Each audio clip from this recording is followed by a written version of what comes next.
Isaiah Whitfield was 45 years old when he came home 3 hours early, wanting to surprise his wife with dinner reservations for no reason at all.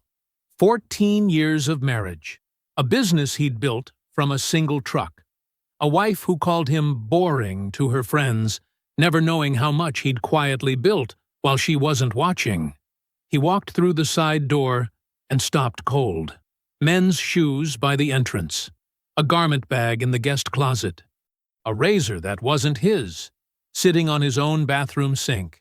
Danielle didn't flinch when she saw his face. She told him she wanted a real partner now, and that he needed to be out of the house by tonight. Her lover was already moving in. Same day. She had no idea what she'd just triggered, or what those locks would look like in 72 hours. Isaiah said almost nothing. He just picked up his bag and walked out the door. Before we jump into the story, comment where in the world you are watching from and subscribe, because tomorrow's story is one you need to hear. The freight yard came alive before sunrise.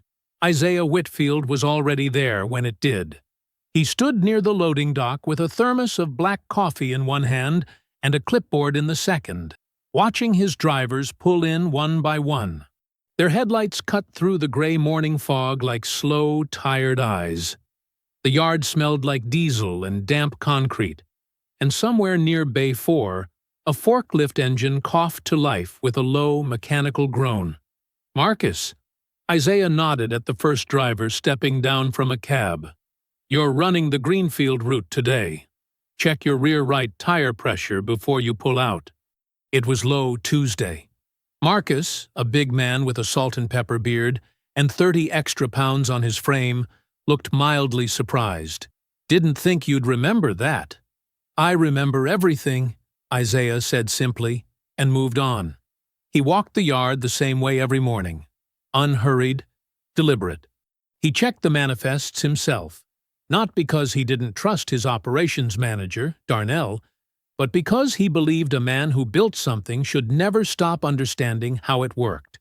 He'd started this company, Whitfield Freight and Warehousing, with one truck, a used freight liner he bought with every dollar he had at 31 years old. That truck had 200,000 miles on it when he signed the papers. The heater barely worked. The radio was stuck on a country station he didn't like. 14 years later, he had 23 trucks, 2 regional warehouses, and contracts with 4 distribution companies that kept his crew busy year-round. He didn't talk about that much. Not at dinners, not at church, not anywhere, really. Some men wear their success like a new jacket. Isaiah wore his like a callus, something earned slowly, something you only noticed if you knew to look. His office at the warehouse was small and practical. Bare walls except for a framed photo of that first Freightliner. No luxury car parked out front. He drove a 4-year-old black F-150 with a scuff on the front bumper from a loading ramp incident he never bothered to fix. He just never saw the point in showing off what he'd built. He'd told Danielle that once, early in their marriage. She'd smiled and said she understood. Back then, her smile had felt real. These days, he wasn't so sure. Danielle had been cold in small ways, the kind of cold that's hard to name because no single thing is big enough to hold up as proof. Dinner had become quiet, not peaceful quiet, the kind 2 people settle into comfortably after years together. This was the other kind, the kind with distance in it. She'd sit across the table from him with her phone face up, and whenever he'd start a story about the yard, a good run, a contract negotiation, a problem he'd solved, her eyes would drift. She'd make a sound that wasn't quite a response. "That's nice, Isaiah," she'd say sometimes, in a tone that meant she hadn't heard a word. He'd noticed, but he hadn't pushed. That was his way. The cologne had been 3 weeks ago. A Thursday night, late. He'd come home, changed out of his work clothes, and dropped his laundry into the hamper the way he always did. Danielle had already done a load that afternoon. He'd moved her folded things to make room, and that's when he caught it. Something sharp and unfamiliar rising off a blouse near the top of the pile. Not her perfume. Not his. Something musky and expensive smelling. Masculine. He'd stood there a moment, holding the blouse, turning the scent over in his mind the way he turned a problem over at work. Then he'd set it down and finished what he was doing. He noticed everything. That had always been true. But he'd learned a long time ago that noticing wasn't the same as knowing, and reacting to a feeling wasn't the same as having a fact. He needed facts. He always had. The leaving the house thing had started about 6 weeks before that. "I need to clear my head," she'd say, picking up her keys. No destination offered. No time given for when she'd be back. She'd return 2, sometimes 3 hours later, smelling like the outside air and whatever restaurant or wine bar she'd been to, and if he asked how her evening was, she'd say, "Fine, quiet," and go to bed. He let it go each time. He watched. He filed things away. He waited for something solid to land in his hands. On a Thursday morning in late October, standing under the yellow glow of the warehouse bay lights, with Darnell running through the weekly schedule, Isaiah made a quiet decision. He would skip his evening walk through.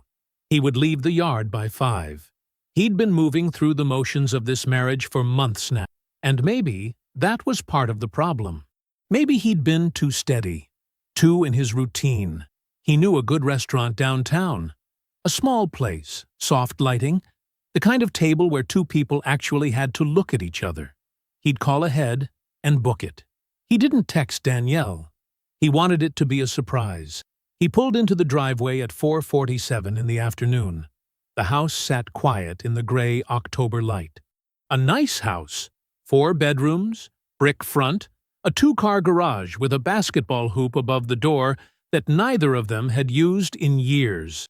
He'd bought it in 2014. Cash down, no drama. Just signed the papers and handed Danielle the keys because she'd wanted this neighborhood specifically. He came in through the side door, the way he always did. He almost didn't notice the shoes. Almost. They were sitting just inside the entry, a pair of dark brown leather loafers, the kind with a tassel on top. Expensive, not his size, placed neatly against the wall like they belonged there, like they had always been there. Isaiah stopped. He set his keys on the hook. Slowly. He looked at the shoes for a long moment, then looked up at the guest closet door, which was slightly open. He walked over and pulled it the rest of the way. A garment bag hung from the rod. Black, zippered, full. A monogram on the front tag, PV, in gold lettering. 3 dress shirts hung beside it on wire hangers, sleeved in dry cleaning plastic. He didn't move for a moment. Then he went upstairs. The master bathroom door was open. He walked in, and there it was, sitting on the edge of the sink, right beside his own things. A razor. A Merkur chrome handle with a fresh blade still in it. A can of shaving cream beside it, sandalwood scented, the lid left off. A man's toiletry bag unzipped on the counter. Isaiah looked at his own reflection. His face was still. His jaw was set, but not tight. He looked like a man doing math in his head. He heard her footsteps on the stairs. Danielle walked into the bedroom and stopped when she saw him standing in the bathroom doorway. For 1 second, just one, something flickered across her face. Not guilt, more like miscalculation. Like she'd expected to arrive home to an empty house and had to adjust. She recovered fast. "You're home early," she said. "I am." He didn't move from the doorway. She crossed her arms and stood straight. She was dressed nicely, hair done. A perfume he didn't recognize. Her expression settled into something flat and decided, like she'd been rehearsing this moment and wasn't going to let his early arrival take it from her. Isaiah. She said his name, the way people say a word before a hard sentence. "There's something we need to talk about." "Go ahead." She met his eyes. "I've been seeing someone. His name is Preston Vance." No hesitation. No trembling lip. Just the facts, delivered clean and cold. I should have said something sooner, but I need you to know. I'm not confused about what I want. I want a real partner, someone who's actually present, someone who shows up for a life, not just a business. Isaiah said nothing. She kept going. The silence seemed to bother her more than any response would have. He's moving in. I know that's a lot to hear, but I've made my decision. I need you to get your things together tonight. You can come back for the rest when we've figured out the details. A long pause filled the room. Tonight, Isaiah said. Tonight. He looked at her for a moment, really looked at her. Her jaw was set. Her eyes were dry. She looked like a woman who believed she'd already won. He nodded once. Then he walked to the closet. He packed one bag, a duffel, dark blue, the one he took on work trips. He moved through it methodically. 2 changes of clothes, his toiletries from the bathroom counter, his phone charger, his laptop, his documents from the lockbox in the closet shelf. He zipped the bag without rushing. Danielle had gone back downstairs. Maybe she'd expected more. An argument, raised voices, plates, something she could frame as proof she was right to leave. He gave her none of it. He came downstairs with the duffel over one shoulder. She was in the kitchen, her back to him, pouring a glass of wine. She turned when she heard his footsteps. "That's it?" she said. He looked at her one more time. The woman he'd spent 14 years beside. She looked perfectly composed, except for a small tightness around her eyes. The first crack in the performance. His calm was getting to her. He could see it. "Take care of yourself, Danielle," he said quietly. He walked out the side door. The shoes were still there by the entry when he passed them. He sat in the truck for a moment before he started it. Not because he was falling apart, just because he needed 10 seconds where nothing was required of him. Then he backed out of the driveway and drove. 2 miles out, he picked up his phone and called his sister. "Odessa." His voice was even. "You got a room for a few nights?" A pause on her end. "Isaiah, what happened?" "I'll tell you when I get there," he said. "I'm on my way." Odessa's porch light was already on when he pulled up. She lived 20 minutes from the old neighborhood. A solid brick house on a quiet street. Flower boxes in the windows. A wind chime hanging by the door that she'd had since their mother gave it to her. The light above the door was warm and yellow, and it cut through the October dark like it had been left on specifically for him. She was standing in the doorway before he even made it up the steps. She looked at his face, then at the duffel bag on his shoulder. She didn't say a word. She just pushed the door open wider and stepped aside. She made coffee without asking. That was Odessa. She moved when other people froze. He sat down at her kitchen table, the same round oak table she'd had for 15 years, and he set his phone face down on the surface and just breathed for a moment. She put a mug in front of him and sat across from him with her own. "Talk," she said. So he did. All of it. The side door, the shoes, the garment bag with the gold initials, the razor on his sink. Danielle standing in the bedroom doorway, arms crossed, already decided, telling him she wanted a real partner and that Preston was moving in. Tonight. Same night. And that Isaiah needed to be gone by morning. Odessa didn't interrupt. She sat very still, both hands wrapped around her mug, and she let him get through every word. Her face moved through things, a tightening around the eyes, a small pull at the corner of her mouth, but she stayed quiet until he was done. Then she set her mug down. "I knew it," she said. Not loud, just certain. The way someone sounds when something they've carried for a long time finally gets confirmed. "Isaiah, I told you at the wedding. I looked at that woman during your vows, and I said to myself, she's counting something. I never could say what, but she was counting. I know you did. And you loved her, so I left it alone." She shook her head. 14 years. 14 years, he said. She reached across the table and put her hand over his, once, firm, quick, then pulled back. Not a long moment, just enough to say, I'm here. Odessa wasn't a woman who made things soft when they needed to stay hard. What are you going to do? She asked. Isaiah wrapped both hands around his mug. First thing I'm doing is calling Warwick. She nodded slowly. Good.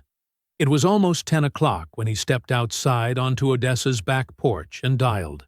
The night was cold and still. Leaves scraped across the concrete in a slow wind. Warwick picked up on the second ring. Isaiah. Warwick's voice was even, careful. The voice of a man who knew a late-night call from a longtime friend wasn't casual. What's going on? Isaiah told him. Short and factual. Same way he'd told Odessa, but tighter. Dates, names, specifics. When he finished, the line was quiet for a moment. All right, Warwick said. First question. Did you sign anything? Any paperwork tonight? Any agreement to leave on certain terms? No. Good. Don't sign anything without me. A pause. Isaiah, do you remember what we did with the house back in 2022? The restructuring. Isaiah went still.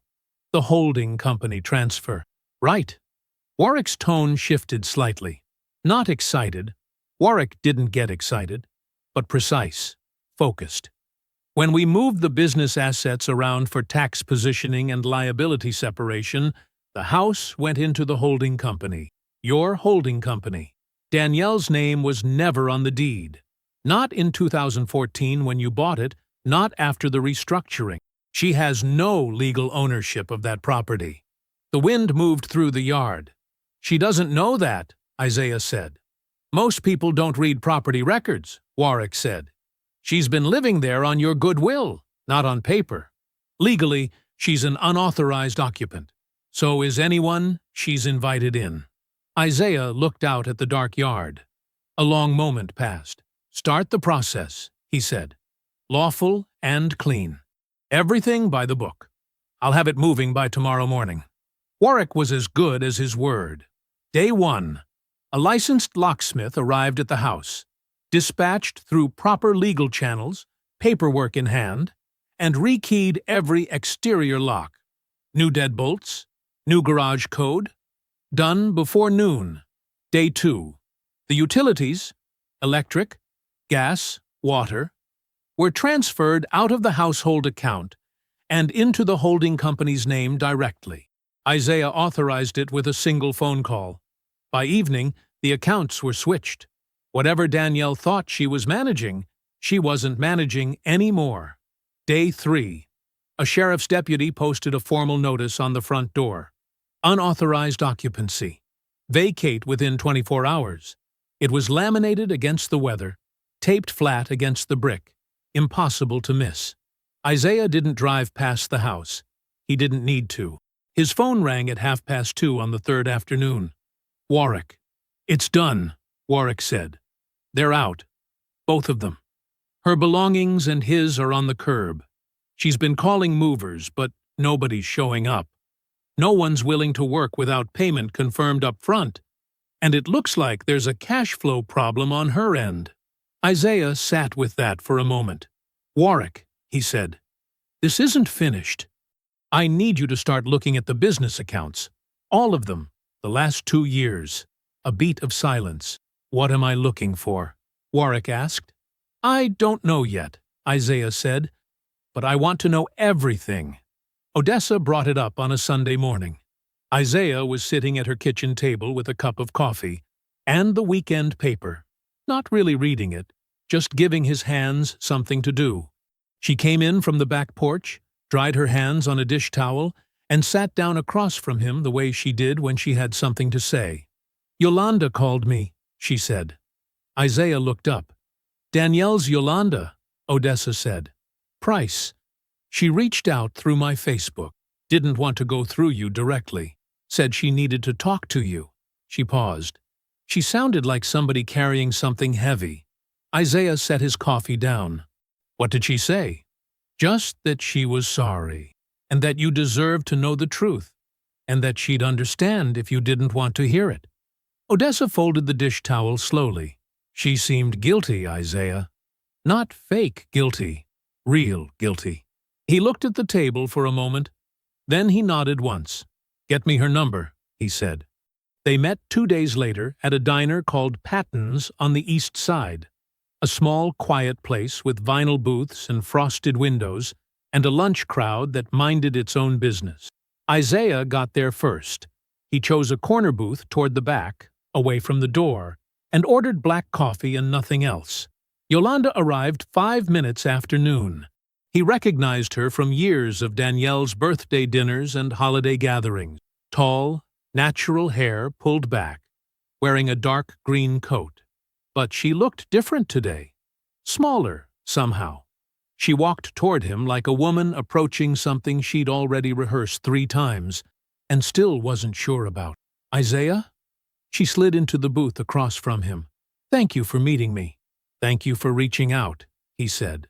Simple. He kept his voice level. She wrapped both hands around the menu without opening it. Her eyes were tired. There was something in them that wasn't quite grief, but lived right next to it. "I've been going back and forth about this for weeks," she said. "I want you to know that. I didn't want to make things worse. She stopped, pressed her lips together. "I kept thinking about you, and I couldn't keep sitting on it." "Tell me," he said quietly. She looked at him directly, then. "It wasn't 2 months," she said. The diner noise continued around them. Someone laughed near the front. Silverware clicked against a plate. Isaiah didn't move. "She told you 2 months," Yolanda said. "If she told you anything at all. But it's been going on for over a year. At least 14 months that I know of." She took a slow breath. "It started last summer, before your mother passed." Something shifted in Isaiah's chest. He didn't show it. He kept his face still, kept his hands flat on the table, but it moved through him like a cold current, deep and quiet and cutting. His mother's funeral had been in September. He remembered standing at the graveside thinking Danielle had seemed distracted. He'd told himself she was bad with grief. He'd made excuses for her in his own mind, at his own mother's burial, without even realizing he was doing it. "She brought him to the reception," Yolanda said, barely above a whisper. "Not to your family's, but after.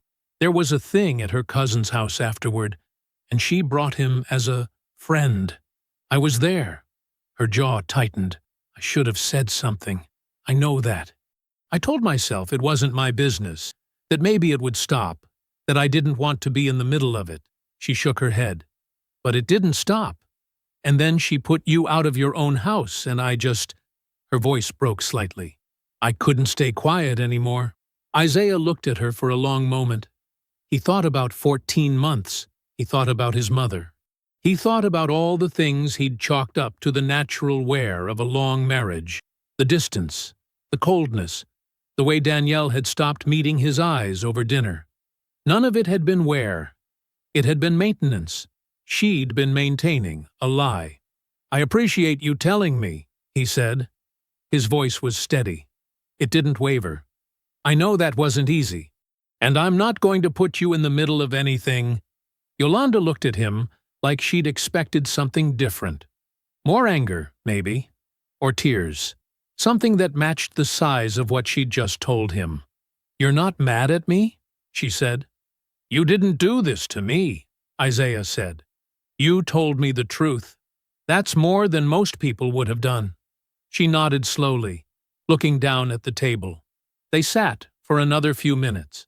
He asked her a few quiet, careful questions. Just dates. Just what she actually knew firsthand versus what she'd heard. She answered everything she could. He didn't press her where she wasn't sure. When she left, she paused at the edge of the booth. "I hope things get better for you," she said. "I really do." "They will," he said. He drove back to Odessa's in silence, the city sliding past his windows in the late afternoon gray. That night, he opened a new folder on his laptop. He titled it simply, Documentation. Then he began typing. Dates, names, and every detail Yolanda had given him. Slowly, carefully, leaving nothing out. Warwick Bell's law office sat on the 4th floor of a narrow brick building downtown. The kind of building that had been there since before either of them was born. The elevator was slow, and the hallway smelled like old paper and coffee. Isaiah had walked that hallway more times than he could count. Contract signings, business restructurings, the deed transfer 2 years back that had, without either of them knowing it at the time, become the first wall in a fortress. He arrived at 10 on a Tuesday morning. Warwick met him at the door the way he always did. Firm handshake, no small talk, until they were seated.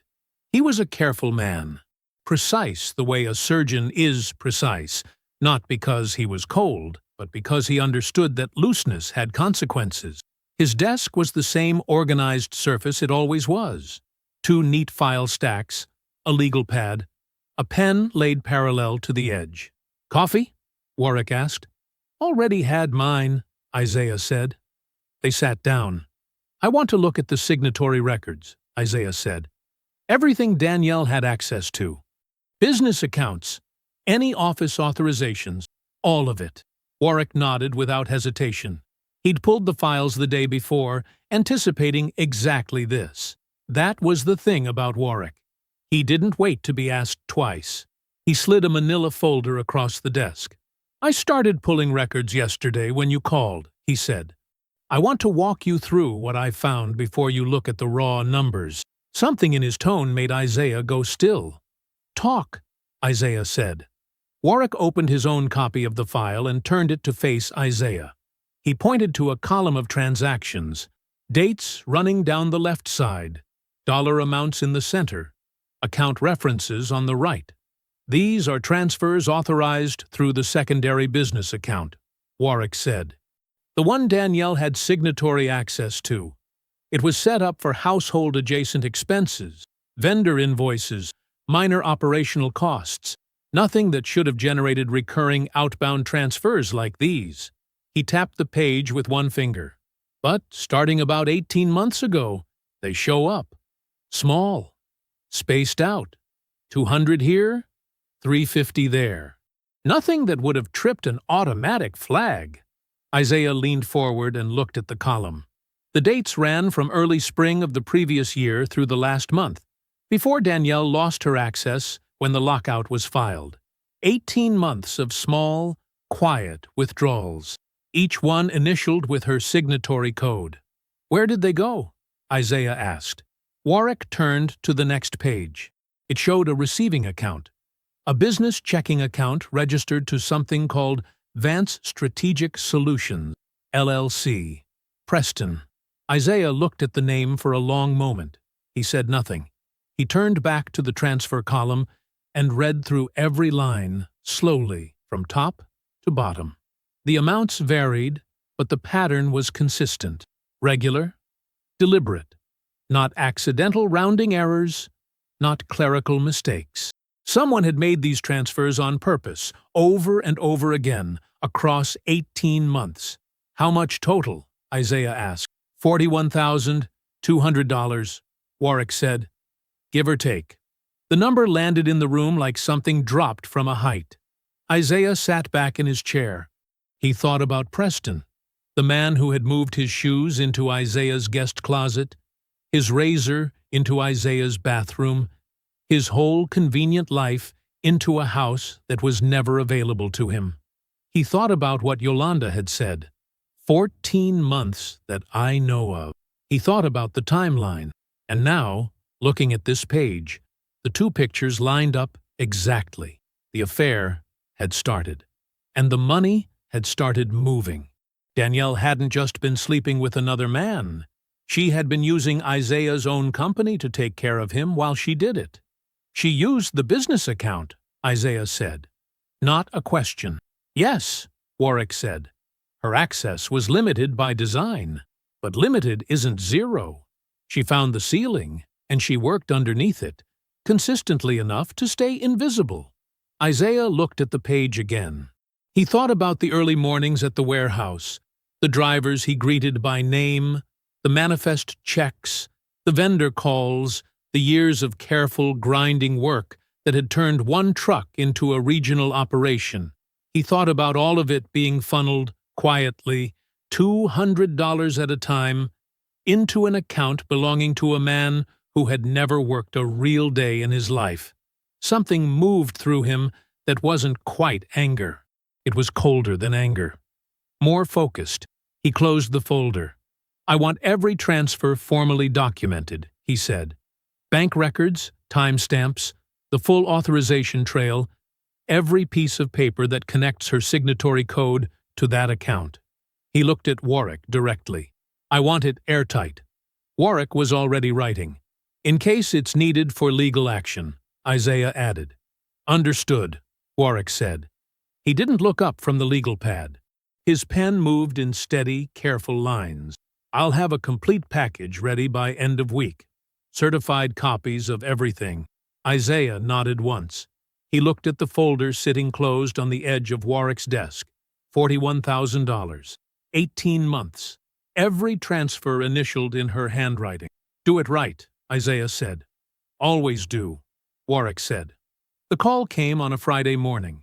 Isaiah was at the warehouse, standing near the loading dock, watching a driver back a 40-footer into Bay 3.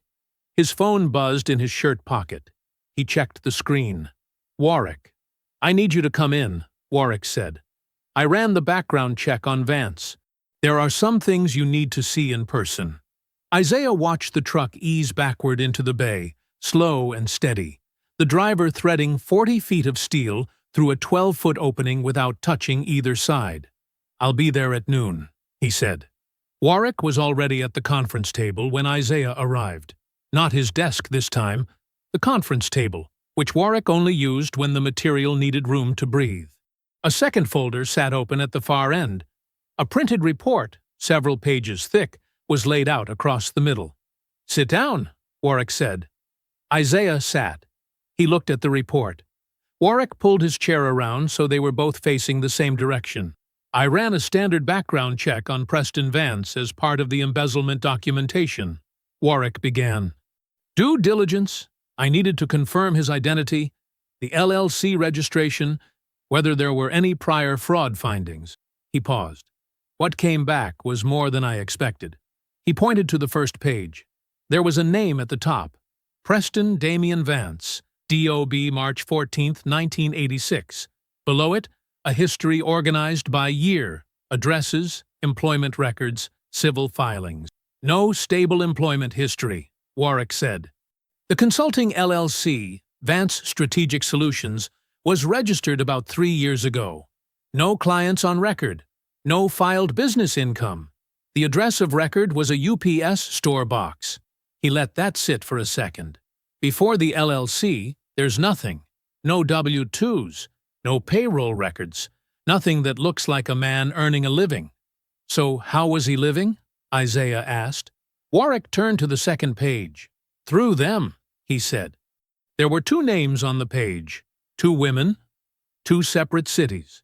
2 separate timelines, each running about 2 years apart. The first was a woman named Carol Reeves, 52 years old at the time, a property manager in Charlotte. She and Preston had been together for roughly 2 years. During that time, records showed a small business loan taken out in her name for a consulting partnership. The loan was never repaid. Preston had moved on before the first payment was missed. Carol had filed a civil complaint that was later withdrawn. No record of a settlement, which usually meant she'd been persuaded not to pursue it, or simply couldn't afford to keep going. The second woman was named Miriam Tate, 48, a dental practice owner in Columbia. Same arc, same language, consulting venture, shared investment, temporary cash flow issue. Miriam had lost close to $22,000 over 14 months. She had filed and then dropped a small claims action. No resolution on record. Isaiah read both pages without speaking. Warwick waited. "He runs the same play," Isaiah said finally. "Every time." "Every time," Warwick confirmed. "Different woman, different city, same structure. He finds someone with an asset base. He makes himself useful, then necessary, then embedded. Then the money starts moving toward him, one way or another, until either the woman figures it out or the well runs dry." He closed the folder. Danielle wasn't a choice he made because she was special. She was the next name on a list he didn't know he was writing. Isaiah thought about that. He thought about Danielle standing in their kitchen the night she told him to leave, her chin up, her voice flat, that look on her face like she had finally figured something out, like she had finally gotten something she deserved. She hadn't chosen a partner. She had chosen a predator who had convinced her she was choosing a partner. He didn't feel sorry for her. The transfers were real. She had made those decisions herself, with her own hands, using his own accounts. But there was something else now, sitting beside his anger, something that didn't have a clean name. The realization that she had been fooled too. Even while she was fooling him, it didn't change anything. It just added another layer to what he was looking at. Both of these women dropped their complaints, Isaiah said. They did, because he wore them down. That would be my read, Warwick said. Isaiah nodded slowly. He looked at the 2 pages, Carol Reeves, Miriam Tate, and thought about women who had done the math too late, and then decided the cost of fighting wasn't worth it. He thought about how many times a man like Preston had walked away clean because the person he'd taken from was too exhausted, too embarrassed, or too alone to keep pushing. I want everything in one file, Isaiah said. The affair timeline from Yolanda, the embezzlement records and transfers, and all of this.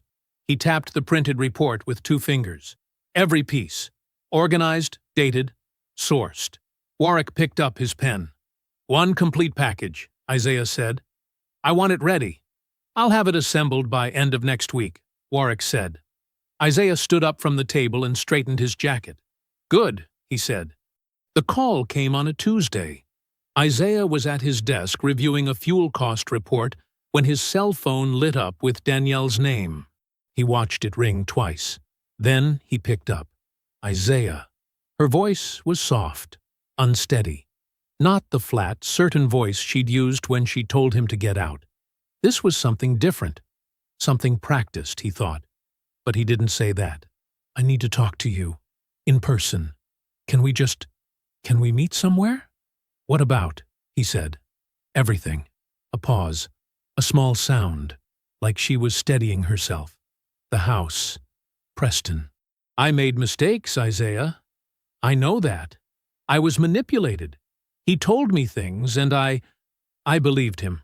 I wasn't thinking clearly. Isaiah leaned back in his chair. He looked at the wall across from him. A framed photo of his first truck hung there. A sun-faded Kenworth. The door panel still reading Whitfield Freight in hand-painted letters. Let me call you back, he said. He hung up and dialed Warwick. Warwick's advice was simple and immediate. Don't meet in person yet, not until we're ready. But a phone call, a recorded phone call, lawfully conducted, could be useful. He was calm, the way he always was when a situation required thinking rather than reacting. Tennessee is a one-party consent state. You can record any call you're a participant in without notifying the other party. If she wants to talk, let her talk. She says she was manipulated, Isaiah said. Maybe she was, Warwick said. In some ways, but that doesn't explain the transfers. Let her tell her version. People tend to reveal more than they intend to when they're trying to manage someone else's anger. Isaiah set up a callback with Danielle that same evening. He used a recording app Warwick had sent him a link to. Simple, clean, saved directly to a cloud folder Warwick could access. He sat at the kitchen table in Odessa's house, the room quiet, a glass of water in front of him he didn't touch. Danielle answered on the first ring. She cried, early on. Real tears or rehearsed ones. Isaiah couldn't tell, and decided it didn't matter. She said Preston had filled her head with ideas about the house, about her future, about what she deserved. She said she had felt invisible in the marriage for years. She said she'd made decisions she wasn't proud of. Isaiah let her talk. He said very little, just enough to keep her going. I know things got complicated, she said, with the accounts. I know how it looks. There it was. Isaiah kept his voice even. What do you mean, the accounts? I just mean I had access, and I used it in ways that maybe weren't. She stopped, adjusted. Preston said it was fine, that it was basically joint money anyway since we were married. He said, you'd never even notice. But you noticed, Isaiah said. You knew what you were authorizing. A long pause. I trusted him, she said quietly. That's all I'm saying. Isaiah thanked her for calling, said he'd think about meeting, kept his voice even the whole way through. After he hung up, he sat at the table for a moment without moving. Then he pressed stop on the recording, labeled the file, and sent it to Warwick. His phone buzzed 30 seconds later. Warwick's text read, That's the piece we needed. Preston called on Thursday. Isaiah almost didn't recognize the voice at first. The easy, unbothered tone was gone. What was left was thinner, tighter. I think we should talk, Preston said. Man to man. About what? Isaiah said. About how this is going to go. A pause. The kind meant to suggest wait. I've got people in your business circles who'd be real interested in some things I know about the way you run your company. Your character. How you treat people. Another pause. I'm not trying to cause problems. I'm just saying a conversation, maybe a quiet arrangement, might be better for everybody. Isaiah looked out the window of his office. A driver was crossing the yard below, clipboard under his arm. Okay, Isaiah said. Preston seemed to not expect that. There was a small beat of silence before he recovered. Okay? Set up a meeting, Isaiah said. You, me. We'll talk through it. You serious? I'm always serious, Isaiah said. I'll have my attorney present, just to keep things clean on both ends. Another pause. Longer this time. Fine, Preston said. Fine. Yeah. That works. After he hung up, Isaiah called Warwick. I need you to set a meeting at your office, he said. Danielle, Preston, you, and me. He kept his voice flat, the way he kept it when he was thinking several steps ahead. Tell them separately. Let them both think it's a chance to settle things. He could hear Warwick writing. How soon? Warwick asked. End of next week, Isaiah said. Give me time to look through the full file one more time. I'll reach out to both of them tomorrow, Warwick said. Good, Isaiah said. He set the phone down on his desk and pulled the fuel cost report back in front of him. There was still work to finish. There was always work. Warwick's office was not a dramatic place. It was quiet and clean. Dark wood shelves, a round conference table near the window, 4 chairs, a pitcher of water nobody touched. The kind of room where things got decided without being performed. Isaiah arrived first. He sat with his back to the window and his hands flat on the table. Warwick set a manila folder near his right hand and said nothing. They had already gone over everything the night before. There was nothing left to rehearse. Danielle came in at 10 past the hour. She was dressed carefully. Hair done, lipstick on, a blazer that said she wanted to be taken seriously. She looked at Isaiah when she walked in, and for just a second her eyes moved across his face, looking for something soft. A crack, an opening. She found neither. Isaiah, she said. Danielle, he said. She sat across from him and set her purse on the floor beside her chair, like she was settling in for a negotiation she expected to win. Preston arrived 7 minutes later. He came in like a man who believed he held cards, tie loose at the collar. That practiced easy smile still trying to do the work his charm used to do automatically. He looked at Isaiah, then at Warwick, then pulled out the chair next to Danielle and dropped into it. Appreciate you doing this, Preston said, directing it at Isaiah like he was the one doing a favor. Isaiah didn't respond. Warwick closed the door. Isaiah spoke first, and he spoke quietly. We're not here to negotiate, he said. I want to be clear about that before anything else. Nobody in this room is getting a settlement today. What's happening today is that I'm going to tell you what I know. All of it. And then we're going to talk about what comes next. Danielle shifted in her chair. Preston's easy expression didn't move, but his jaw tightened. "The affair started 14 months before you asked me to leave the house," Isaiah said. He looked at Danielle. "Not 2 months ago. Not recently. 14 months." He let that land. "It started before my mother's funeral." Danielle's eyes dropped to the table. "I have the dates," Isaiah said simply. Warwick opened the folder and slid a printed timeline to the center of the table. Dates, locations, cross-referenced text records. Isaiah kept going.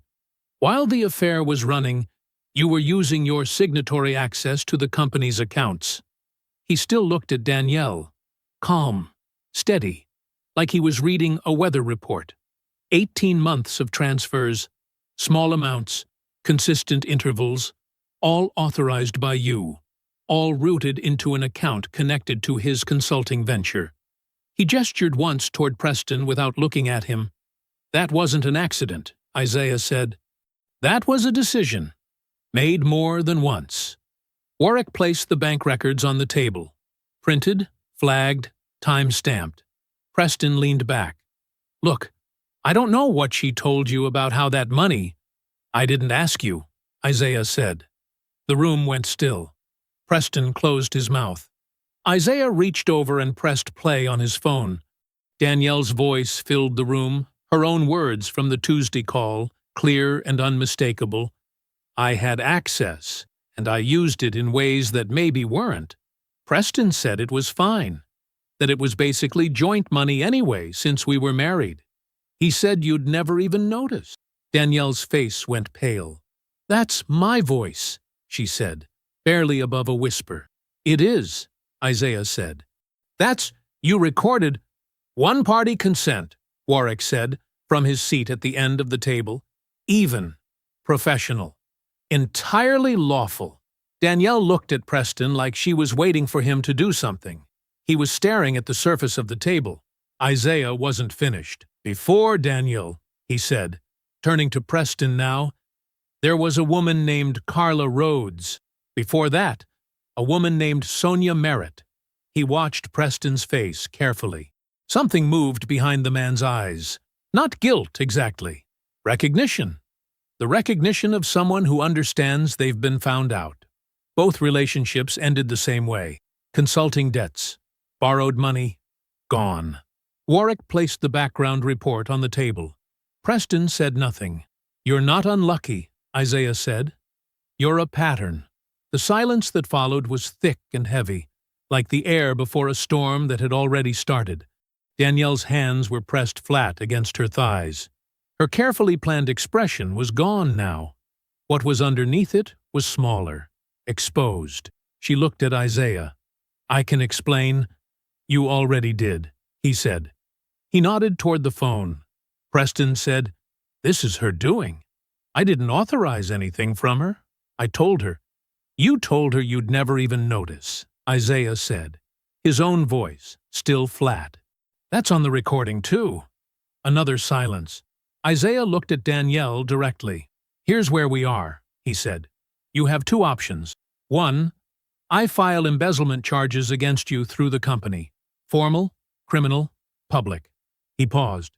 2, you sign over every remaining claim to shared assets. All of it. And you cooperate fully with restitution.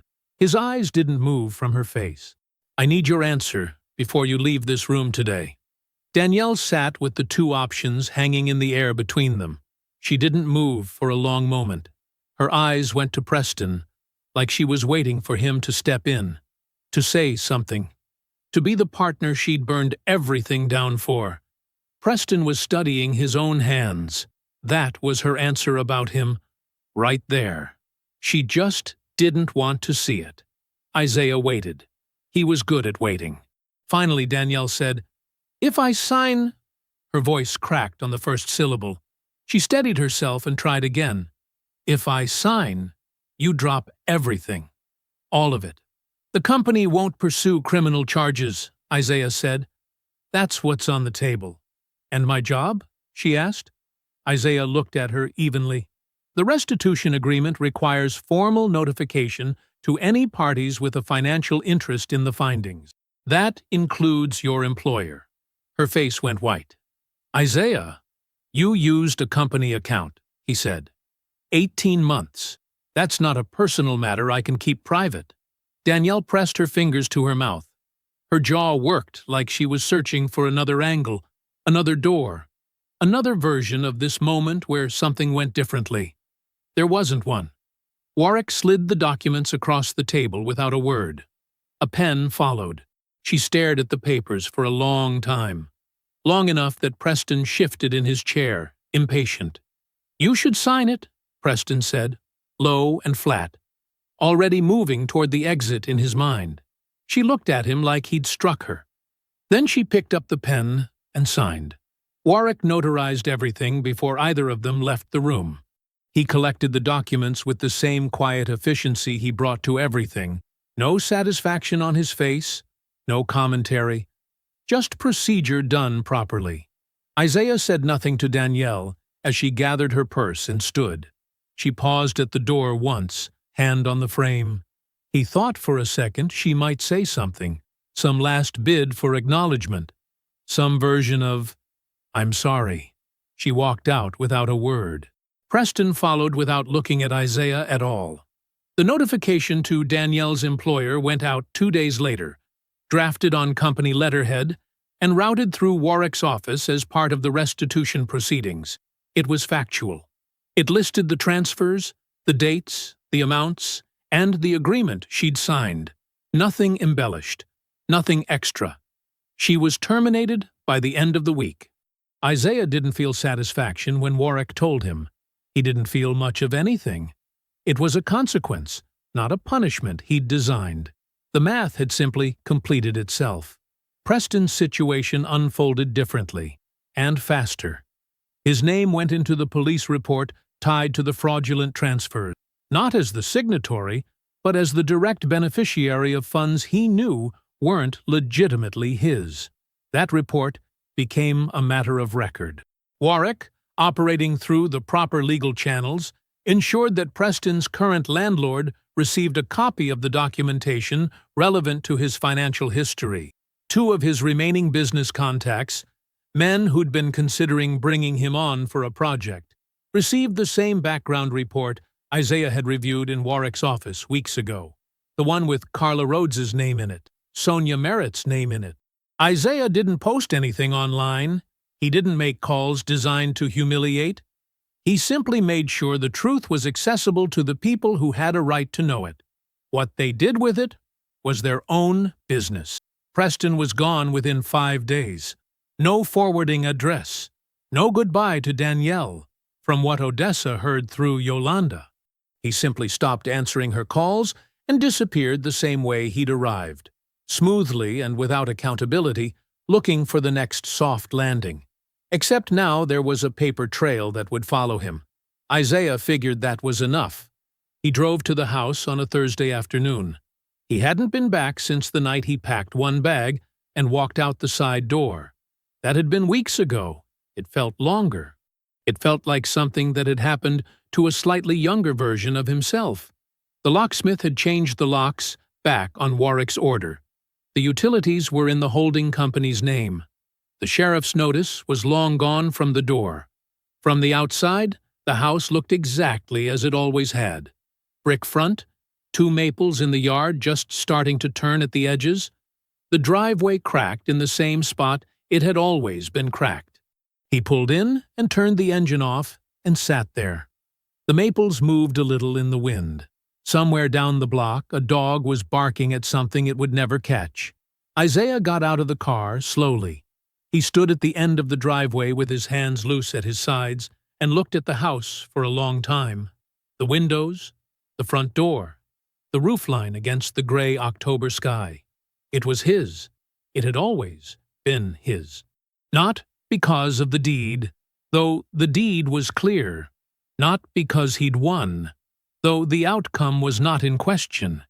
His because he'd built the kind of life that produced it. His because he'd shown up every day for 20 years and done the work quietly and without needing applause.